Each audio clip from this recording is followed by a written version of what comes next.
Shalom, selamat pagi saudara-saudara yang dikasihi Tuhan Yesus Kristus. Mari kita bersama-sama merenungkan firman Tuhan. Kita berdoa. Bapa di surga, terima kasih Tuhan untuk pagi hari ini. Kami beroleh berkat dan kemurahan Tuhan. Kami mau membaca dan merenungkan firman Tuhan. Berkati kami, berikan kami pengertian akan firman-Mu, sehingga firman Tuhan ini dapat kami lakukan dalam kehidupan kami. Terpujilah Tuhan dalam nama Yesus. Amin. Saudara yang dikasihi Tuhan, firman Tuhan yang menjadi renungan kita hari ini dari Roma pasal 11 ayat 1-6, kita merenungkan firman Tuhan dengan judul Dipelihara oleh kasih karunia Allah. Demikian firman Tuhan. Maka aku bertanya, adakah Allah mungkin telah menolak umatnya? Sekali-kali tidak. Karena aku sendiri pun orang Israel, dari keturunan Abraham, dari suku Benyamin. Allah tidak menolak umat yang dipilihnya. Ataukah kamu tidak tahu apa yang dikatakan kitab suci tentang Elia waktu ia mengadukan Israel kepada Allah? Tuhan, nabi-nabimu telah mereka bunuh, mesbah-mesbahmu telah mereka runtuhkan. Hanya aku seorang dirilah yang masih hidup, dan mereka ingin mencabut nyawaku.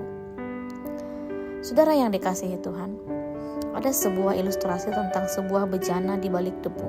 Seorang kolektor barang antik mengunjungi sebuah gudang tua yang penuh dengan rongsokan besi dan kayu lapuk.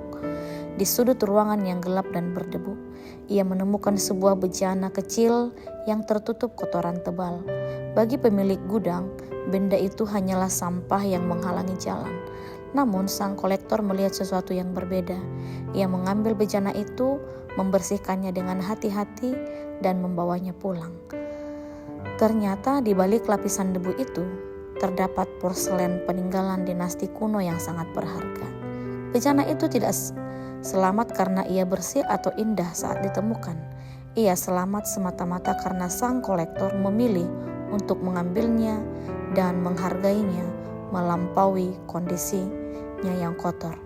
Dalam Roma pasal 11 ayat 1-6 ini, Rasul Paulus menegaskan bahwa Allah tidak pernah membuang umatnya, sama seperti di zaman Elia.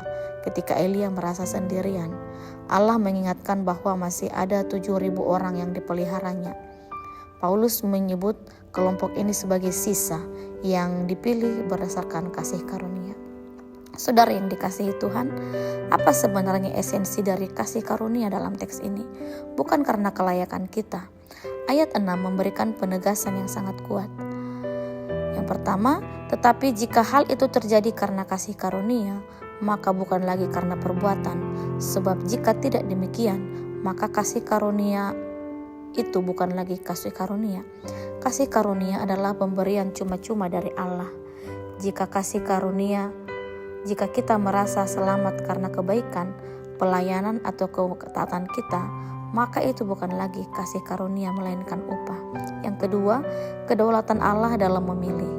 Tuhan memilih sisa orang Israel bukan karena mereka lebih setia dibanding yang lain, melainkan karena kesetiaan Allah pada janjinya. Ini adalah pengingat bagi kita bahwa posisi kita sebagai orang percaya hari ini bukanlah hasil dari promosi jabatan spiritual karena prestasi kita, melainkan karena undangan kasih Allah yang melampaui logika manusia. Harapan di tengah keputusasaan, sama seperti Elia yang telah berputus asa. Kita sering merasa bahwa kebaikan telah hilang dari dunia atau dari hidup kita. Namun, prinsip sisa yang terpilih mengajarkan bahwa Allah selalu bekerja di balik layar melalui kasih karunia-Nya untuk memelihara milik kepunyaannya. Jika kita berharga bukan karena apa yang kita lakukan, melainkan karena siapa pemilik hidup kita, kasih karunia-Nya cukup untuk menutupi segala kekurangan kita. Tuhan Yesus memberkati. Mari kita berdoa.